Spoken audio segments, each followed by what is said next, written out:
Welcome one and all to the Storybox podcast, the place to be if you are a lover of stories. My name is Jay Phantom, former real estate agent, now living my purpose, sharing amazing stories from people all over the world. I'm grateful that you're here today. Now let's journey into the Storybox together and hear more about whose story will be unboxed today.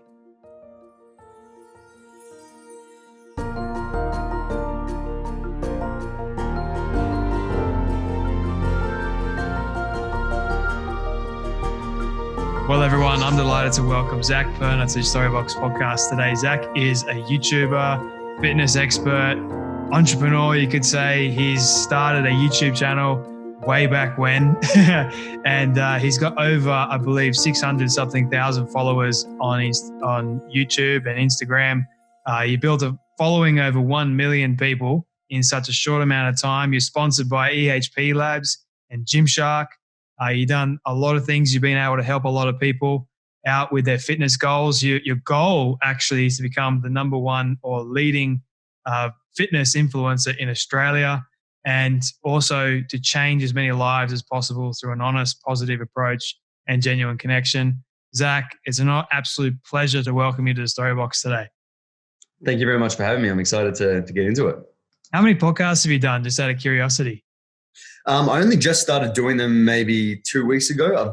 So this is my third. Oh, epic, man. Oh, yeah. I always had lucky, the charm, as they say. But I always had just a rule because I had so many requests to do podcasts. I was always just like, I'm sorry, I can't do it as a blanket rule. I won't do it. But then now I was like, no, I'll start making the effort to just, it doesn't take too long, an hour out of the day here and there. So I was like, I'll see how many we can do. So number 3. That's awesome, man. Well, I appreciate you taking the time out of your busy schedule.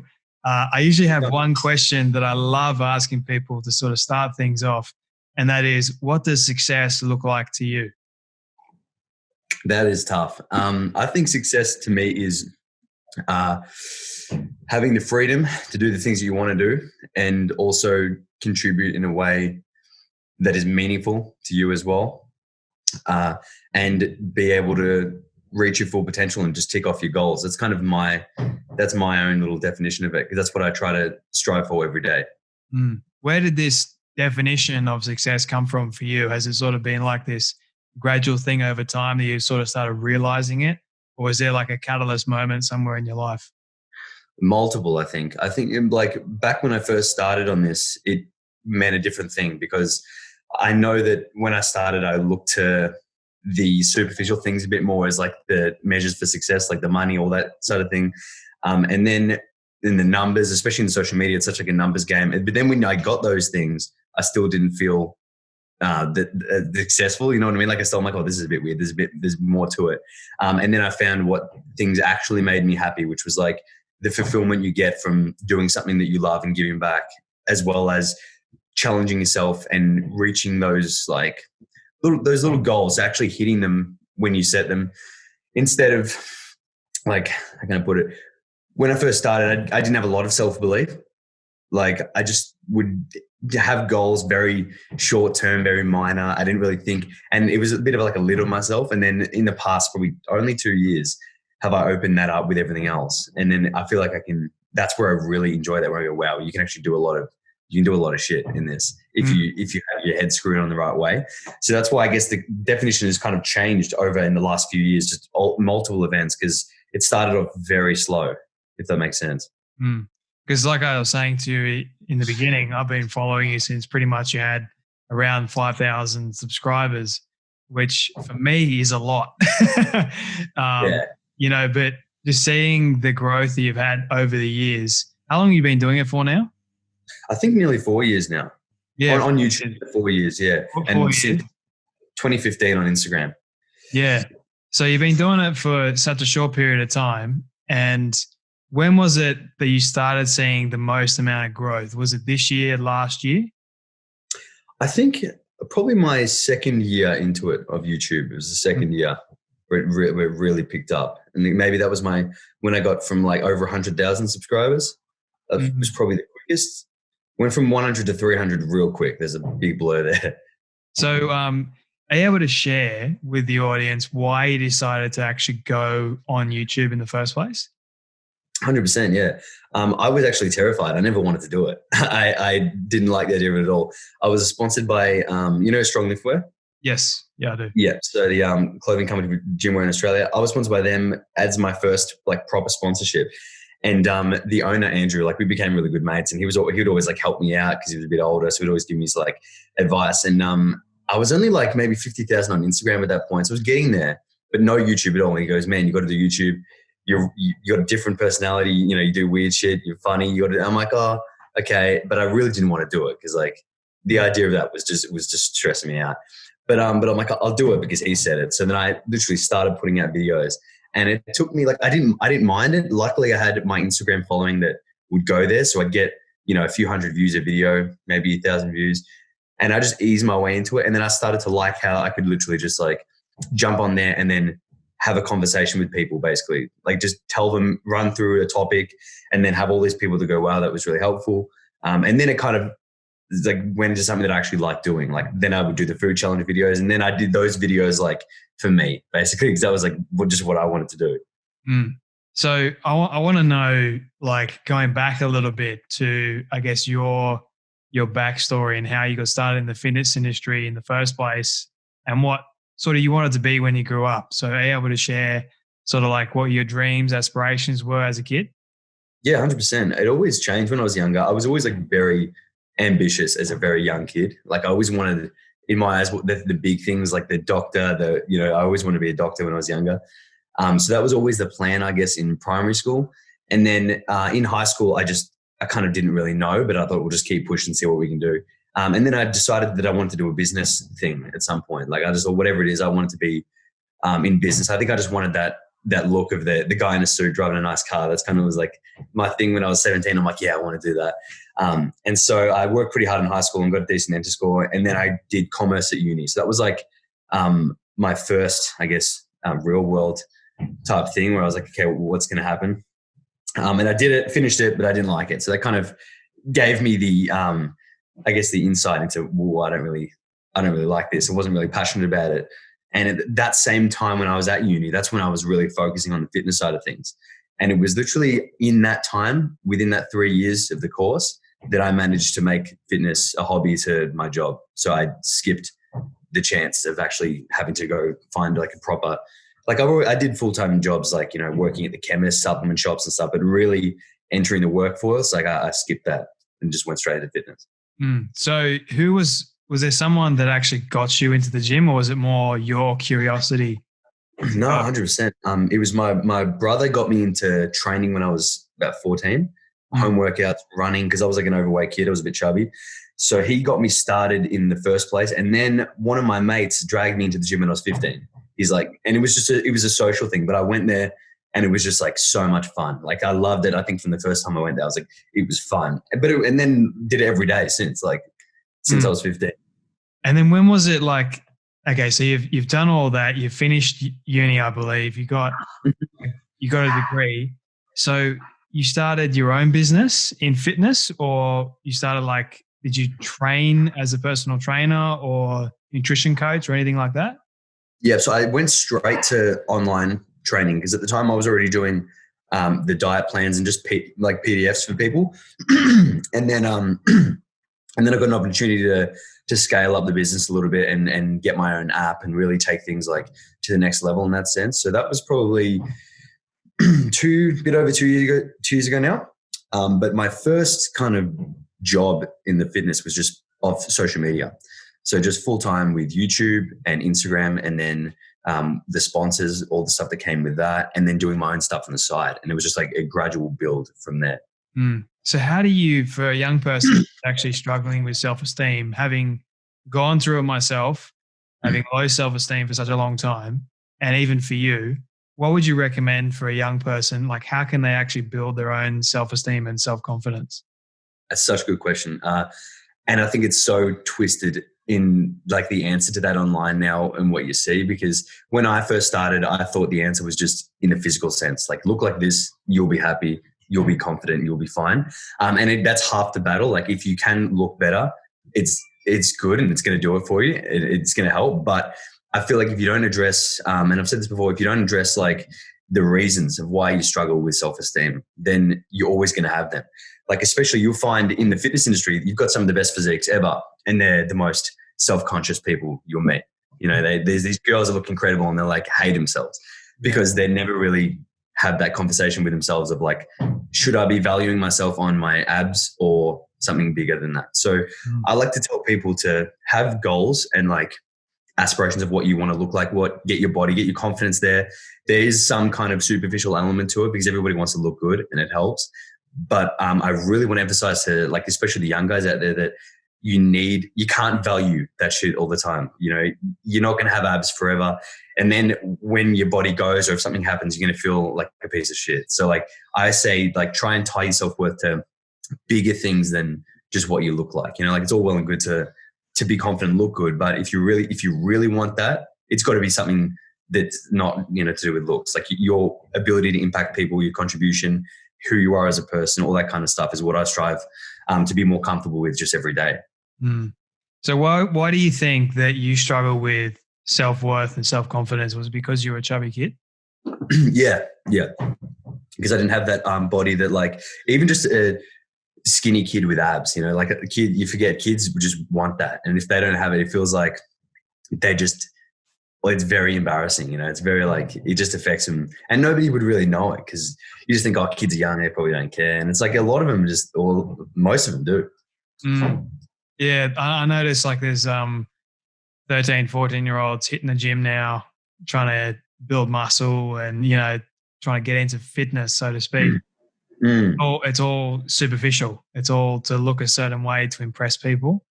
I know because I fell into that trap as well, but even more so to like 2016, I got into CrossFit and I was like, these guys have got like rocking bods. I want that too, because then apparently I'm going to get the girls. Didn't end up working out like that because I had like zero confidence in who I was as a person.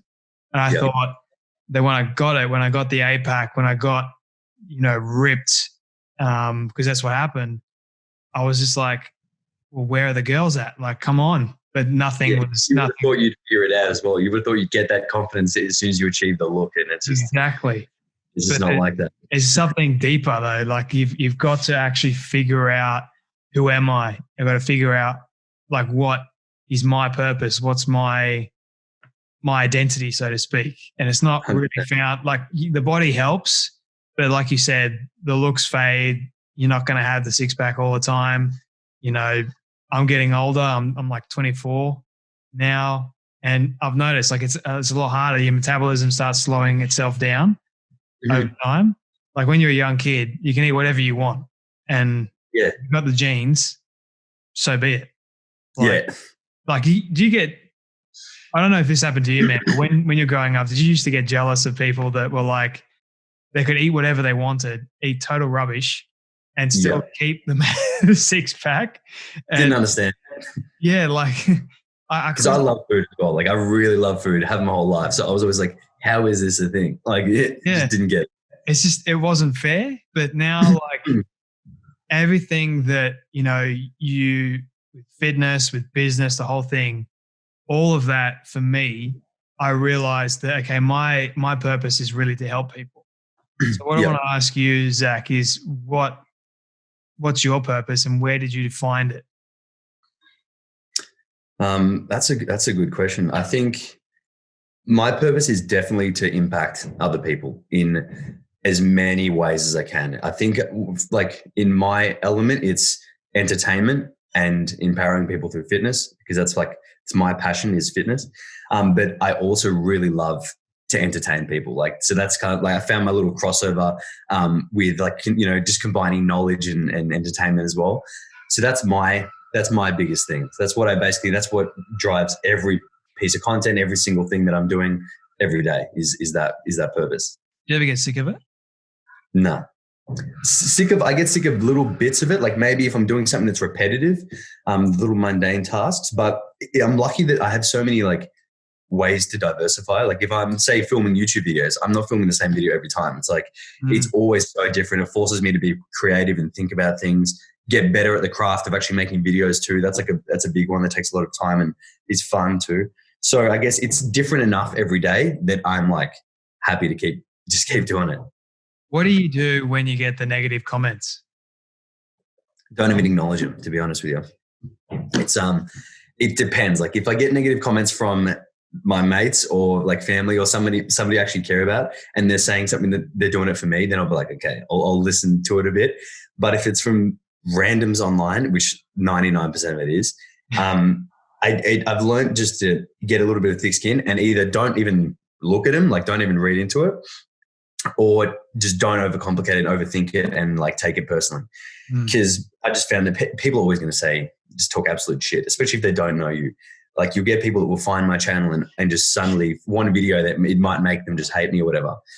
And I can't blame them for that, because they've only seen 2 minutes and they're like, I hate it. You know, I'm in a shit mood. So like I've learned not to take it personally. And I just try not to value too much praise or negativity, to be honest. I think that's an important thing, because I needed to hear that, because like I do the podcast, right? And I'm also like venturing into releasing these sorts of videos on YouTube too, so people can watch them. And there are those negative naysayers, but I like how you made the distinction between whether or not it's your close friends or family, or whether or not it's just keyboard warriors. Exactly. So, yeah. Because the people that actually personally know you will have constructive criticism if you're doing something that you could be better. Like there's been times when like my family might say, hey, we noticed you did this in the video. How about you know, or maybe there's the amount of times that I've been called out for things like that's probably going to be offensive and I'll change it before the video goes out or something, you know. But like so if I've got a random that's going to like come in and just say something, most of the time, man, it's just coming from their own place. They're dealing with their own shit. They didn't agree with something. I'm like, well, fine. I'm not here to change your mind on anything. So I just don't read into it. You're a creative person. I don't know if anyone's ever asked you this question before, but what do you think it means to be creative? Nobody's ever asked me that. That's actually, I think,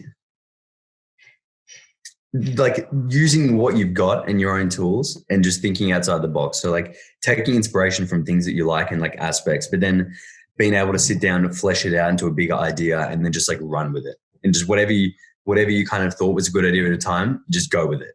That's like that's my basic process with every like little comedy skit or whatever. If I write, I do it when I'm in like a certain creative mood or like in a funny mood.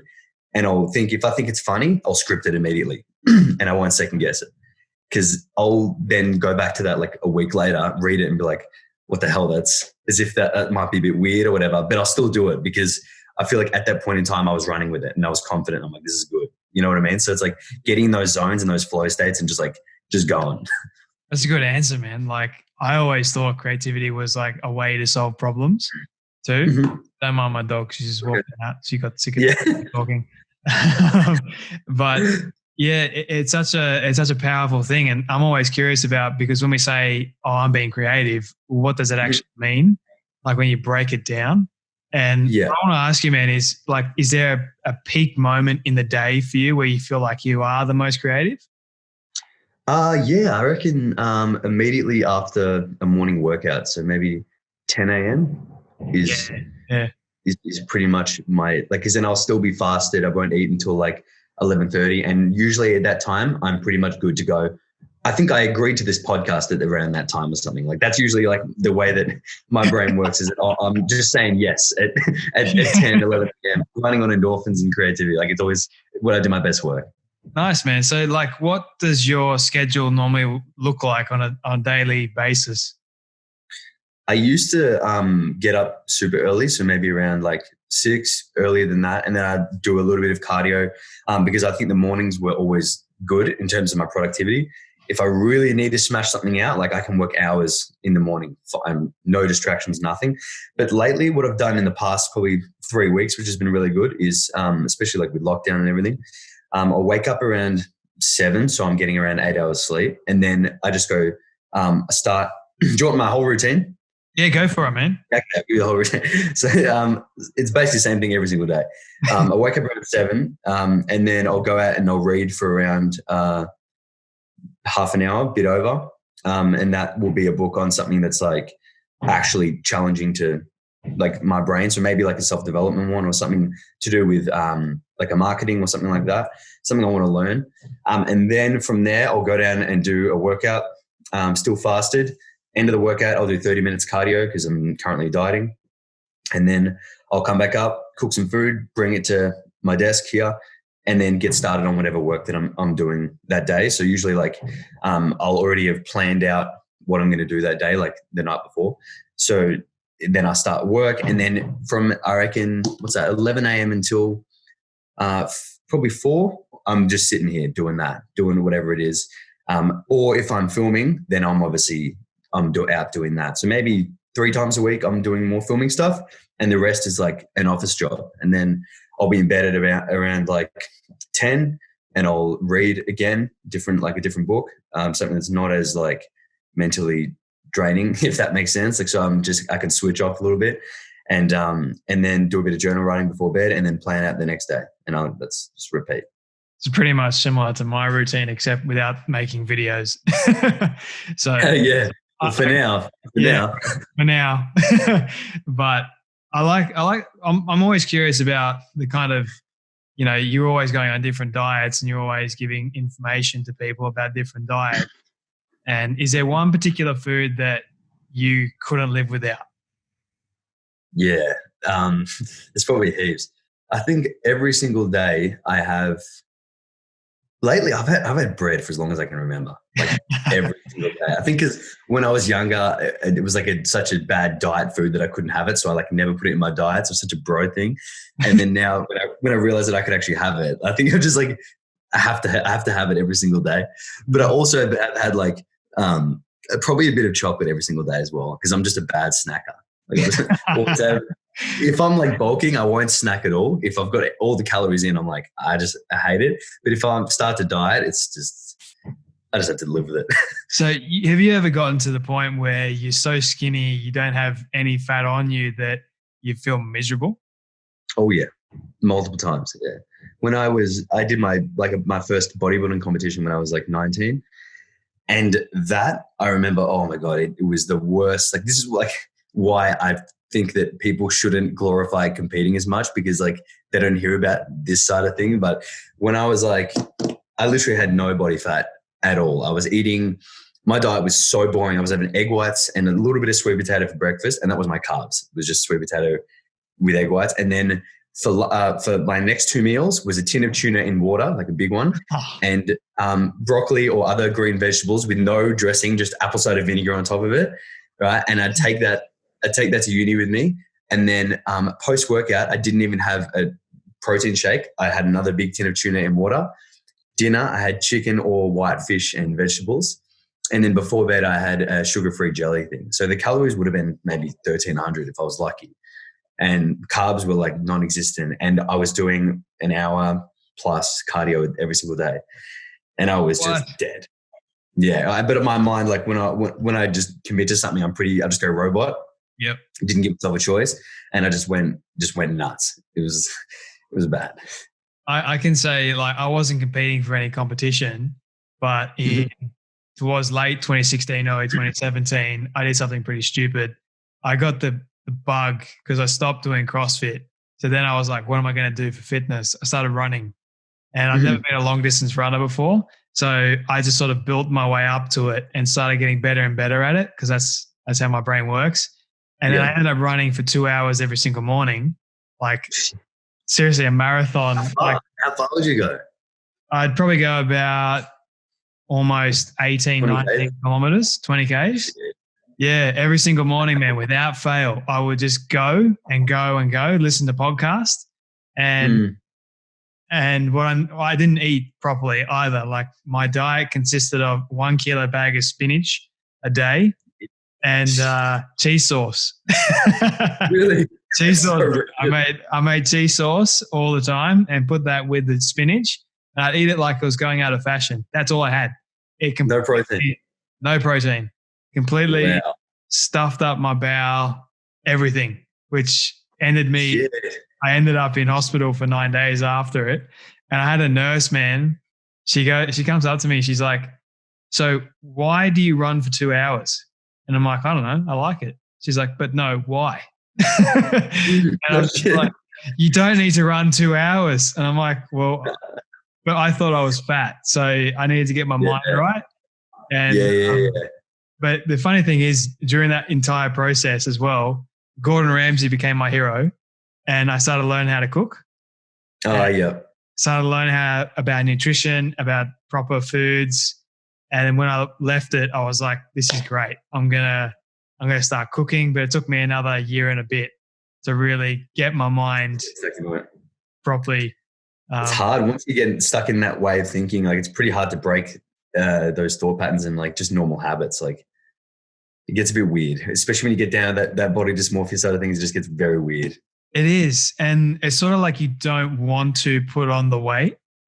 Once you lose it, it's sort of like this weird thing that happens in your brain where you think like that's okay to be this size. Even though you feel miserable, you feel lethargic all the time. You just want to kill everything that moves because that's what happened. And, you know, like you don't want to eat any negative foods because your brain's telling you that's bad for you. You're going to gain weight.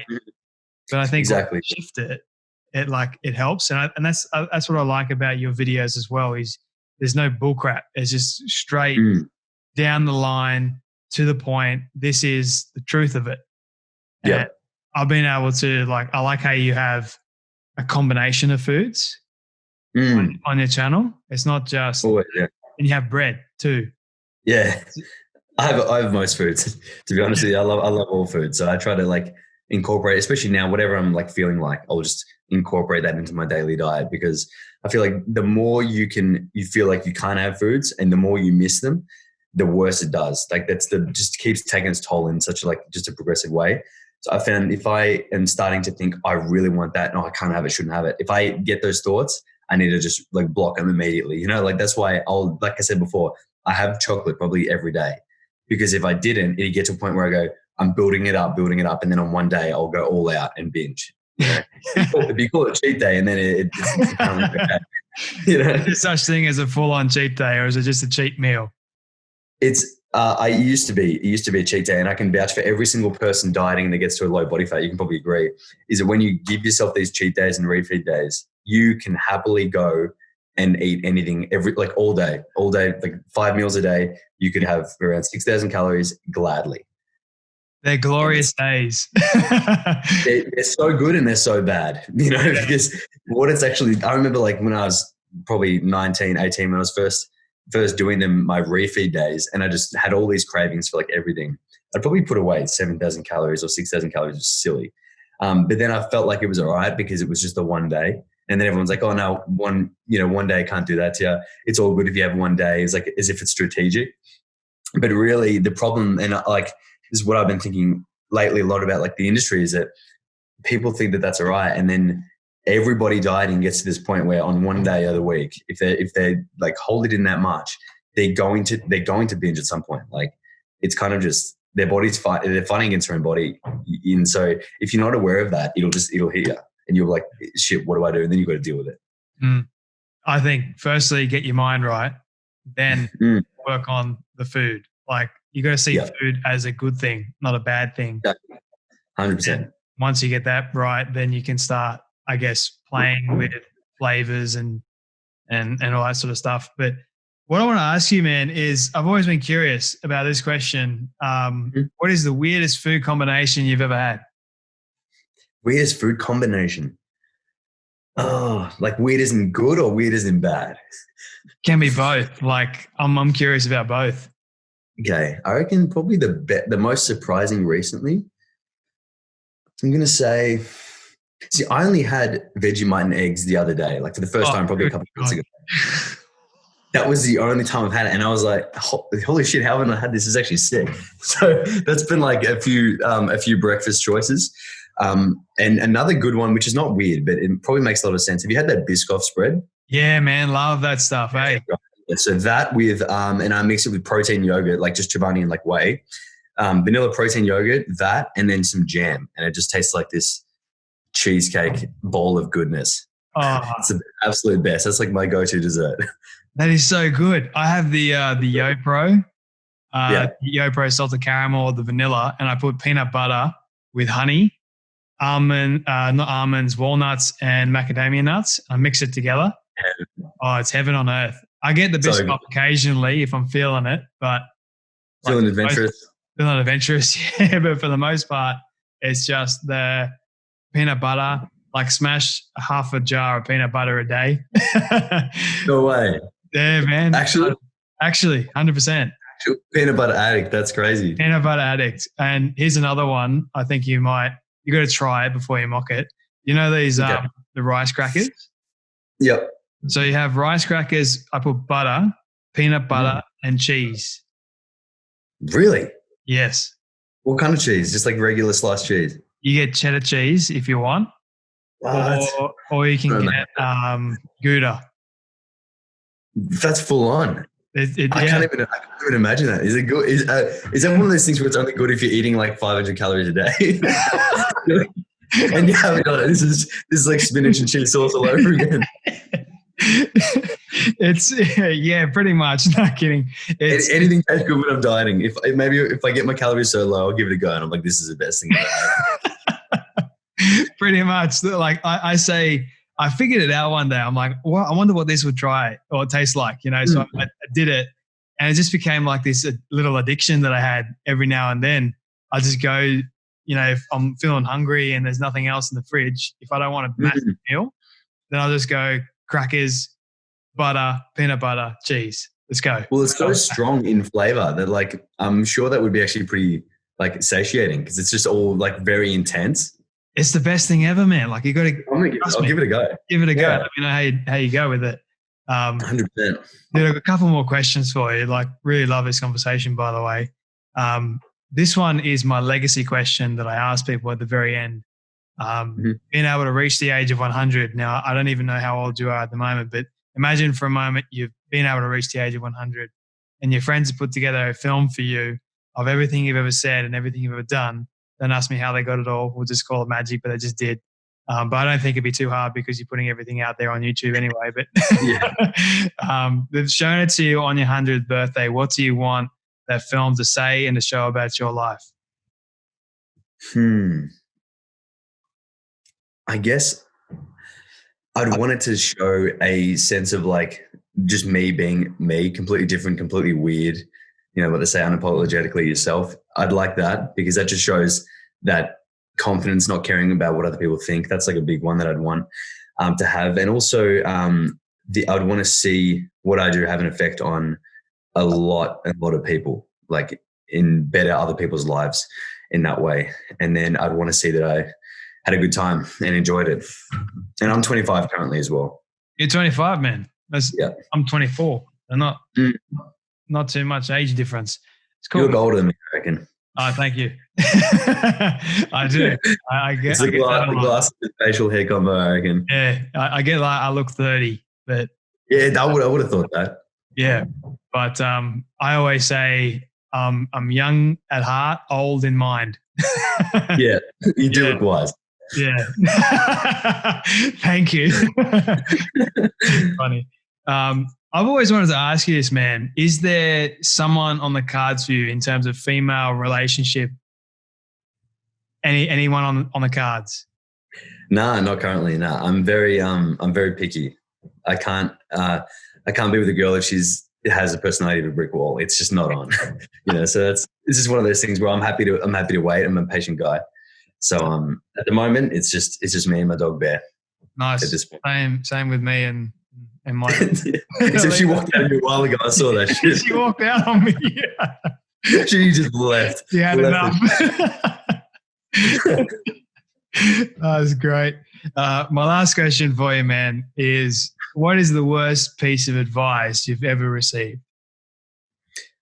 Stay in your lane and don't venture out. I'm paraphrasing, but that's basically it.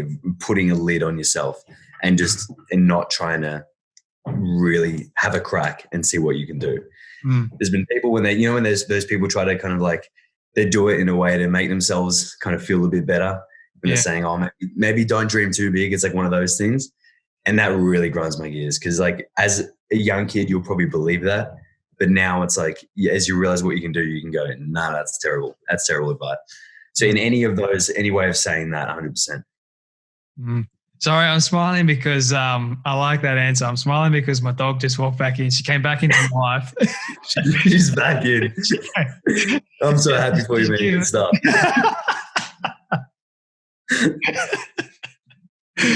She's giving me this face like the eyes. Like she still cares. She's pretending like she still cares just for your own sake. Just to get what she wants, which is a walk. Yeah. and maybe some crackers, cheese, and peanut butter. She loves it too, hey? Like, I kid you not. I give it to her. She loves it. Like, I don't doubt it. I don't doubt that at all. We've both got massive sweet tooth. So, like, yeah.